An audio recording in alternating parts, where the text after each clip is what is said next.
récemment parlé avec le docteur Lomunako, j'aime bien le nom, et de Madame Florence Berthollet sur les évaluations multidimensionnelles chez la personne âgée dans le cadre de l'APA. Alors, petite précision déjà, redire un petit peu le cadre de l'APA, à quel moment l'APA intervient? Alors, je vais laisser parler Madame Berthollet pour la partie administrative. Alors, petite présentation, je suis Florence Berthollet, je suis chef du service APA au conseil départemental. Oui. Donc, alors, qu'est-ce que l'APA? L'APA, c'est l'allocation personnalisée d'autonomie. Oui. C'est une aide du conseil départemental pour permettre aux gens qui souhaitent rester vivre à leur domicile ou dans des structures style EHPAD de prendre en charge une partie ou la totalité des frais liés à leur perte d'autonomie. Et il y a quand même des conditions particulières. Oui, donc la condition principale, c'est d'avoir 60 ans et plus. Après, donc c'est à partir de 60 ans. 60 ans et plus, voilà. Oui. Il faut avoir une résidence stable. Oui. Pour les personnes qui sont étrangères, être en situation régulière sur le territoire et bien sûr être en perte d'autonomie. Oui. Et la perte d'autonomie, c'est le docteur Lomunako qui pourra... Alors, on va parler de la perte d'autonomie. Alors souvent, cette perte d'autonomie est le résultat d'un accident ménager, quelquefois. Pour beaucoup de personnes âgées, accidents dans la maison, jambes cassées, fémur, etc. On connaît ça. Mais autre part, il y a autre chose qui fait la perte de l'autonomie. Ah oui, bien sûr. Ce n'est pas forcément suite à un événement de santé brutal. Ça peut être dans un contexte de maladie chronique, comorbidité, avec, à un moment donné, la personne âgée, elle bascule dans la dépendance parce qu'elle va avoir besoin d'aide pour ses activités corporelles qu'elle n'arrive plus à réaliser toute seule. Et là, on tombe dans la perte d'autonomie, effectivement. Oui. Donc, quand on est avec cette perte d'autonomie, il faut effectivement faire une demande d'APA. Et en fait, après, on va évaluer cette perte d'autonomie puisqu'il y a plusieurs niveaux de perte d'autonomie. Et selon le niveau, ce n'est pas la même aide qui va être apportée au niveau financier, au niveau montant.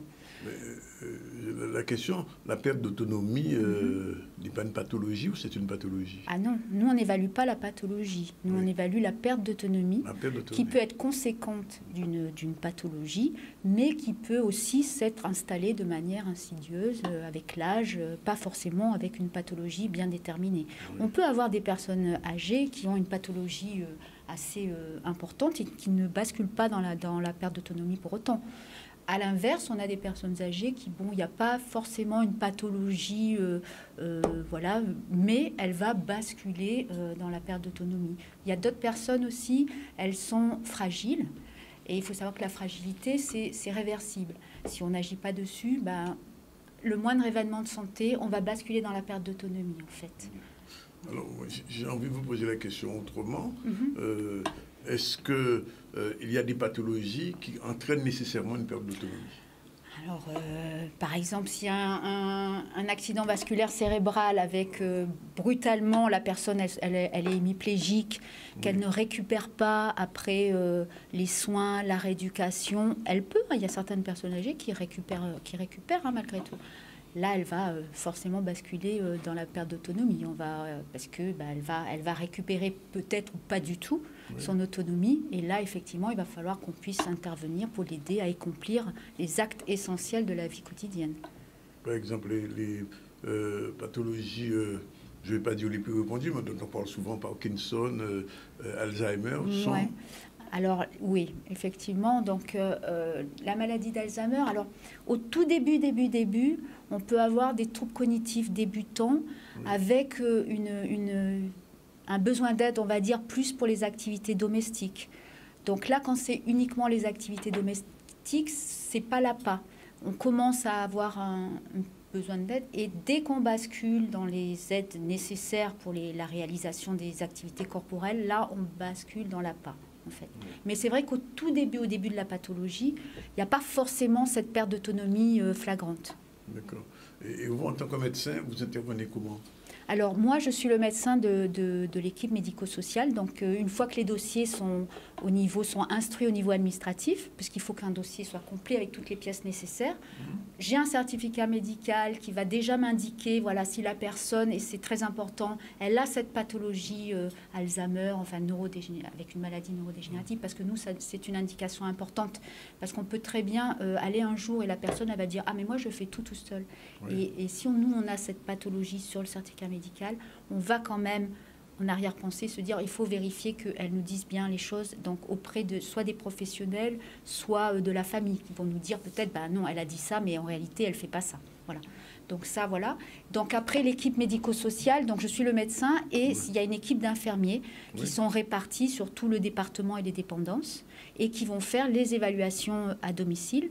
Donc l'évaluation, qu'est-ce que c'est ? C'est déjà la perte d'autonomie, évaluer le degré de perte d'autonomie. Ça, c'est avec la grille Agir, qui est nationale, hein, tous les départements utilisent la même grille Agir.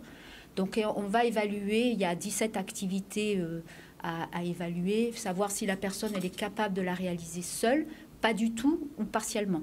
Et par rapport à ça, la personne, elle va être dans un groupe de GIR, on appelle ça un groupe iso-ressources, c'est le GIR, en fait. Ça va déterminer son niveau de perte d'autonomie. Mais il n'y a pas que cette évaluation-là. Après, on va évaluer la personne dans son milieu où elle évolue au quotidien. Donc, il va y avoir l'habitat. On va essayer de voir si on peut faire des aménagements au niveau de l'habitat, l'aide à l'aménagement du cadre de vie. S'il y a un risque de chute, qu'elle est un petit peu toute seule, s'il faut conseiller la téléassistance. Si elle est vraiment isolée, s'il faut conseiller la garde itinérante de nuit, en dehors du plan d'aide APA, donc pour l'intervention, pour ses soins corporels. Donc l'APA, c'est le début du processus, on peut dire Alors, l'APA, c'est-à-dire que quand ils vont faire l'évaluation, s'il y a eu une demande d'APA, mais la personne relève en fait de l'aide ménagère, parce qu'elle va être... Il y a 6 GIR. Les GIR 1, qui est la perte d'autonomie la plus importante, jusqu'au GIR 4, c'est les bénéficiaires de l'APA. Là, on va pouvoir proposer un plan d'aide APA. Les GIR 5 et GIR 6 relèvent de l'aide ménagère. Donc là, après, il faut qu'ils se rapprochent de la sécurité sociale ou de leur mutuelle, ou après, selon les revenus, ça peut être l'aide ménagère de droit commun du conseil départemental. Mais ce sont 2 prestations bien différentes, puisque l'aide ménagère va réaliser que des activités domestiques. En fait, elle va aider la personne à faire le ménage, à faire un petit peu le repas.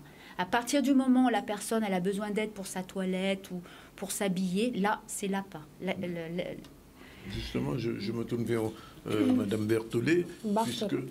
Pardon ? Barthollet, pardon. C'est vrai. Il y a de plus en plus d'associations qui gèrent un petit peu cette partie. Alors, bon, je sais qu'il y a eu des petits scandales aussi dans ce domaine-là, des abus. Comment vous arrivez à mutualiser un petit peu cet APA avec le travail des assos? Alors, il faut savoir que pour qu'une association puisse intervenir auprès d'un usager bénéficiant de l'APA, il faut qu'elle soit agréée.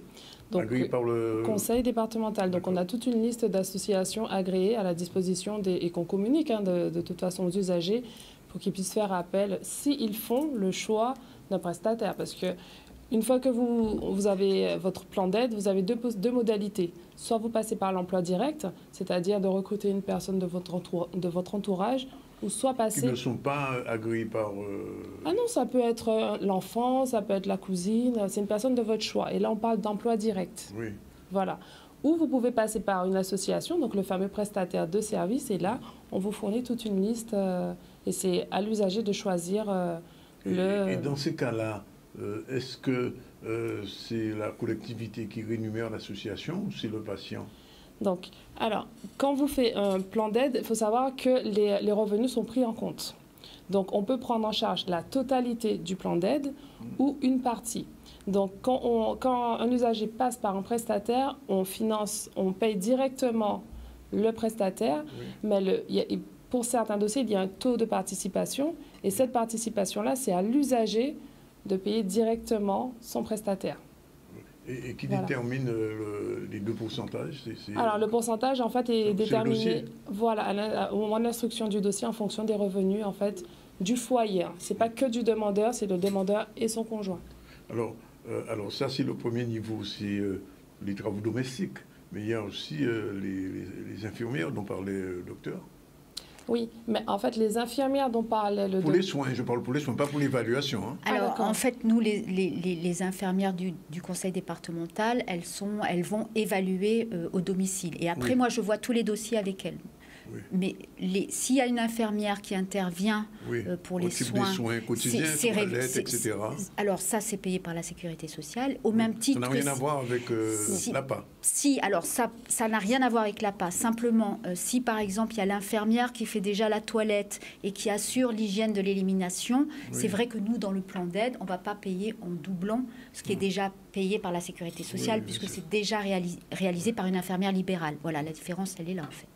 C'est que nous, on va tenir compte de l'environnement professionnel qui intervient auprès de la personne. S'il y a l'infirmière qui fait les soins de nursing, on ne va pas payer des soins de nursing également, puisque c'est déjà payé par la sécurité sociale. Alors, compte tenu du taux de vieillissement de cette population dont on parle tous les jours, je vous disais tout à l'heure, on a un débat sur le bien vieillir, est-ce que les demandes sont de plus en plus nombreuses ou bien ça se calme?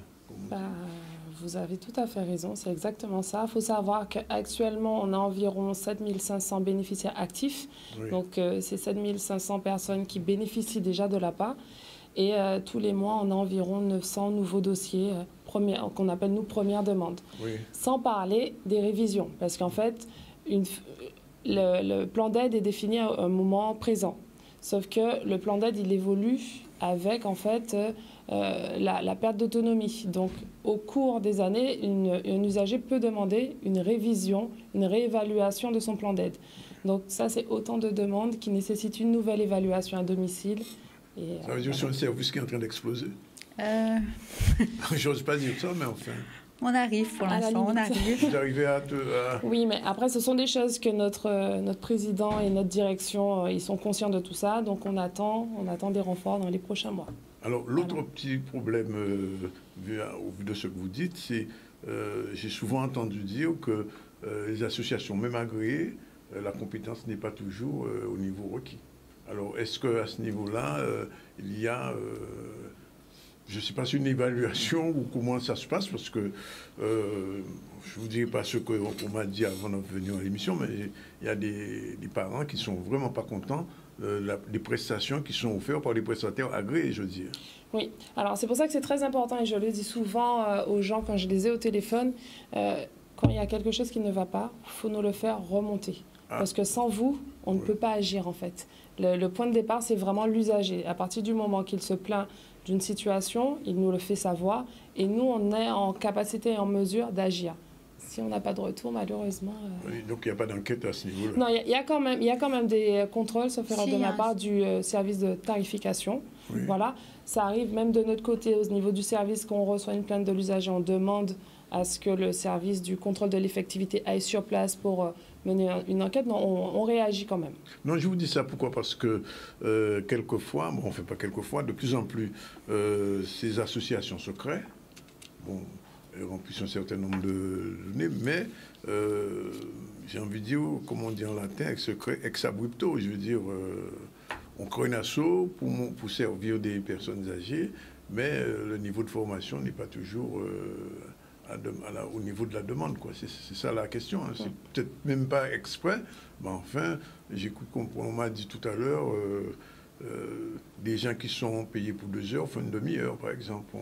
On bricole la toilette ou le ménage, c'est vite fait, etc., etc., des choses comme ça.